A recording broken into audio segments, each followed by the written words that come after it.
This is Parasuram Das, a 58-year-old Krishna devotee from London. Parasuram, also known as Para, has been living in Ukraine since the war began in February last year. Along he brought a van packed with food, a couple of fellow devotees, and the charity organization founded by him back in 1988 called Food for All.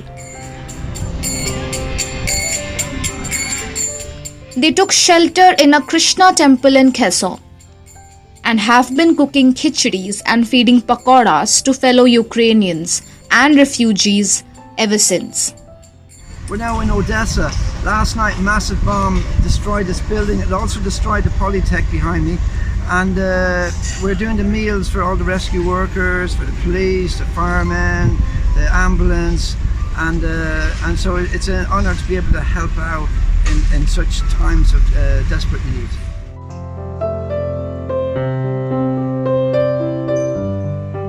The residents of Kherson, along with the devotees, had to flee when the region came under heavy Russian fire. 1 year on, Para and fellow devotees have returned after the dust has settled. The ISKCON temple, which once sheltered hundreds, now lies in rubble and ash.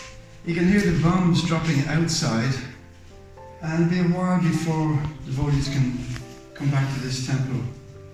You know, it's in sniper range, and the bombs are still going on. But Para and his partners are determined to take on the biblical mission, cleaning up tons of rubbish and restoring the temple to its former glory. Did you catch that explosion?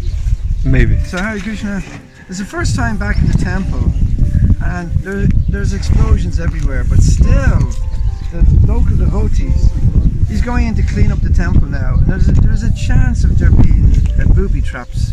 These devotees are so above the bodily platform of life that he's going in now. He's got all his equipment and everything. That's Max right here. He's going in to clean the temple, to get it back to become a temple for Krishna. He's going to clean. It's you can't believe how bad it is inside. Despite the dangers of all the material existence and booby traps that comes along with the risk of being in a war zone. That's not the only challenge. Parts of Kherson are submerged underwater after the Kakhovka Dam burst last week. Here in Kherson, most of the water has gone down, but it was about 1.5 meters up. So this lady, she lives in this house. She just managed to find her cat, but she's homeless now, you know. And the bombs are constantly dropping. You see? Okay, Hare Krishna. So this lady's house completely destroyed. The water came over her car. She managed to get her cat Felix back. So people are suffering. One day everything is normal, and then overnight disaster. So the material world's like that. You'll never, padam yavi padam. Danger. Despite all problems and challenges, Para has continued distributing food in the Kherson area. This is ISKCON Kherson. Devotees haven't been here for quite a few years because the war is going on. In fact, we're actually in sniper range at the moment, and in the background there's so many explosions going off. But the temple, it's too dangerous for people to come to this temple, so nobody's come. There's, exploding, what do you call it, booby traps.